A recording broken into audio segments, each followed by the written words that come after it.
I wholeheartedly welcome you to my channel. I am a digital artist in profession and a software instructor.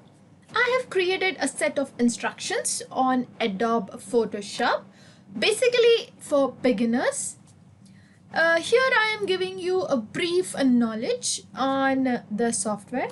So let's get started. Is for default. Alright, now whatever if I want to draw, let us start drawing some figures. For you it will be here like this, a square box will be, icon will be showing and it will be a rectangular too. Shortcut is U. Now if I want to draw this rectangle, I will pick up my rectangle tool. I will come on the screen, click and I will drag it out. I will not leave my left click until I get my desired shape. As much as I want, I will drag it and I will leave it. So my rectangle box is created. Now this I have just drawn it randomly. I didn't give any length or the width or height of it, and it's randomly drawn for me. Now in case if I want to draw it with a proper measurement, what I can do is the moment I take my rectangle and I am trying to draw any stuff, right now I'll just go for default and uncheck everything and nothing is there for me as of now. This rectangle, to move it, stay in your move tool, not in your artboard but your move tool, and you can actually move your figures, your shapes or your pictures as per you need. So what I'll do is I'll just keep it somewhere here in the corner. Now I want to draw a square shape of my own measurements like 300 by 500. A rectangle, so I'll take it again, and now what I'll do is, see, he is highlighting the previous one, right? So what I'll do is I'll just draw one by randomly, and then what I'll do is I'll go and give the value. Here I'll give it as 300 and here I will give it as 500 and I'll press enter. You can see since I gave width 300, width is this and the height is this, so my box is created. Now next thing what you can see is the color of this box. There are two colors, one is your fill color and one is your stroke color. Fill color is the color what you see in the middle fill color. Now what is stroke? Stroke is just like an outline. Your kids, people draw, they draw outline first and then they fill color in the middle. Now what if I wanted my outline to be of different colors? I can pick that. Right now it is telling there is no outline. When you see a white screen and a slash of red, it means that there is no color in my stroke. So I cannot see anything. It's completely seamless. I can specify whichever color I want and that will be my stroke. I'll go back to my default and you can see a thin layer of red color. I'll just zoom in. Zoom in is Control plus and you can see my red stroke is here. What if I decide I want my stroke to be much thicker? Now the moment I select, I will not get those options here because I am not in my rectangle tool anymore. But there is something here called as properties. This is gives a brief about what shape you have drawn, and you can see here it has the same color and the same stroke color. But here there is something called as 1. What is this one? It means it is only 1 pixel thickness. Now what if I increase it, and you can see the stroke is getting thicker and thicker.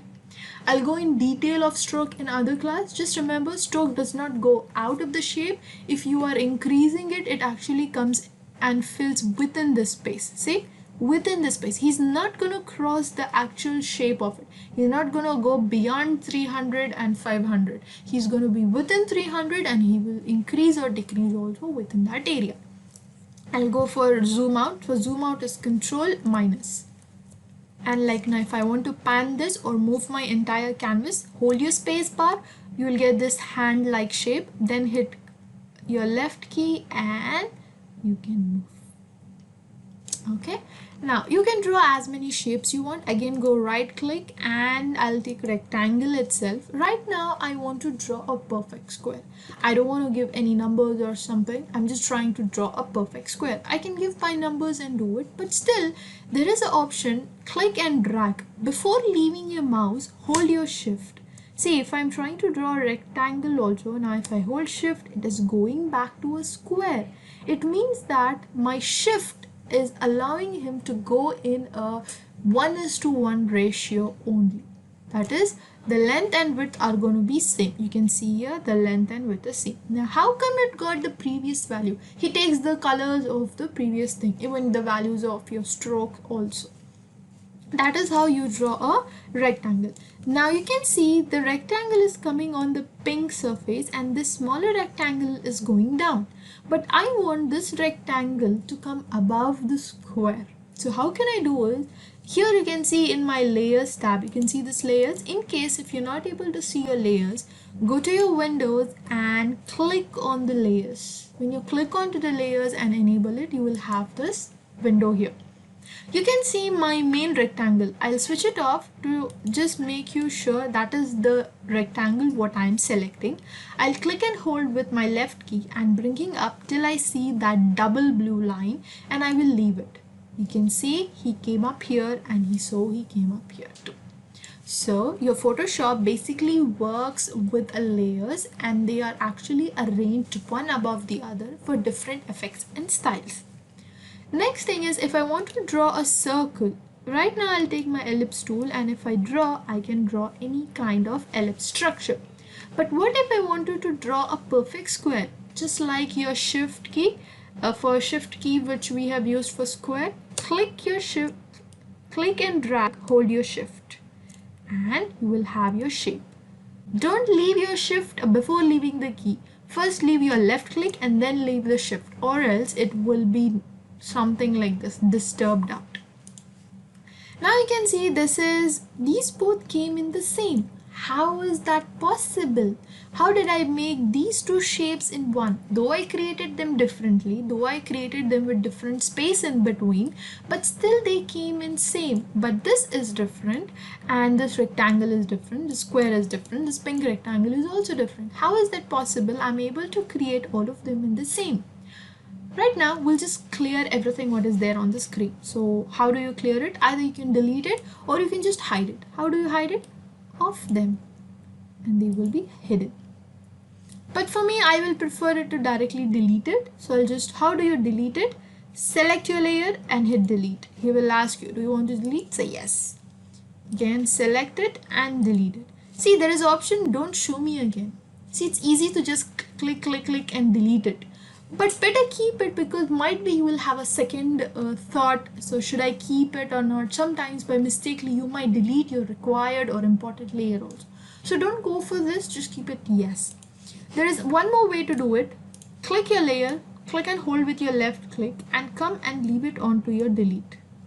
See, it goes. Just click and drag and drop it to your bin. Click, drag and drop it to your bin. See, everything got cleared. Now what I'll do is I'll just create one of my circle here. I want to add one more circle in the same layer. Means I want all the upcoming circle also to be with it so that they move together. So I'll hold my shift. You can see next to my cursor a small plus sign key. It means that whatever I'll draw after this will be within this circle. Now you can see it is telling only ellipse 1. And if I put it down, it went below my white layer. If I bring it up, it is back to my layer. Now if I try to move it with my move tool, you can see they are moving together. It means that now they all are working together. This is if you're trying to keep it together. Now what if I decided I want this one to be a different color and this one to be different? I can do even that. I'll again put a rectangle tool here.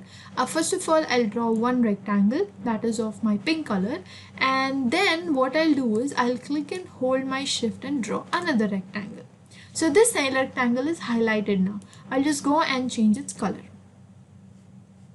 Okay, now I have decided I want to change their color again. How will I change the color of them? What happens? They are changing together. Since I have drawn them in the same layer, they will have the same effect. There are other stuff also. There are other different ways also where you can change their colors, which I'll be showing in upcoming classes like overlay or clipping mask, so and so stuff, where you can actually change their colors differently. Now I'll come back to again shape, and you can see these are highlighted for me, right? Now I'll go for Alt and I will draw something inside the square. I'm holding my Alt and drawing something inside the square and I will leave it. And guess what? He has actually created and cut out in my shape. So if I'm trying to cut something out of my shape of anything, I'll go for Alt and I will draw it. I'm sorry. I'll go for Alt and you can see a small minus sign came inside. It means that now whatever I'm going to draw, if I hold shift together with my Alt, I'll get my straight line. And I will leave it and it has been cut it out. See? They are together. I can even cut this out also. How do I do it? I'll take my line again. I'll hold my Alt and I will draw a circle around it. And you can see it has actually cut it out. Now it is only a single moon-like shape, and here it is a like window shape and a rectangle shape. So this is how you can work with your shapes and figures. Next comes, how do you actually get the shortcut keys? Remember, if I am thinking I want a duplicate of this single moon-like shape and I want to put the color blue into it, I don't want to draw it again, or might be there is very complex drawing which I don't want to create again and again. I can do is duplication, like creating the same layer in one single click. Hold down your control and press the letter J. Never mind whether it's in caps lock or not, just press letter J. And you can see in your layers tab, he has actually created a copy of the ellipse. Now, where is the copy? It is just above it. See, here's the copy. Now I can select this one and go to properties and I can change its color. Like I'll change it to red. And you can see they are two different layers. They are not together. It's a different layer, but still they have the same color. And you can see he's actually below my rectangle. What if I want him to come above it? Just hold here, go above it and leave. See, he came above. The other shortcut keys is select your rectangle, right click. You can select them and you can go for layers because we are working on layers, and there is arrange, and here you can see the shortcut keys. If I want to bring it up, I'll hold control and my square bracket. So we'll try it out. We'll select our square, holding control, I'll give a square up. See, if I give minus, it will go back, and if I click up, now if I hold above, it will come up. That is how I can define. It will come one step. So single, holding your control, one click on your square bracket, one step above, like that he will come up and do. So here I will be concluding today's class. I hope you have understood my topics and you will be trying it by yourself also. For any inquiries or any feedback or comments, you have the comment section where you can comment it, and I will leave my email address in the description box. You can email me also. So till then, thank you and bye bye.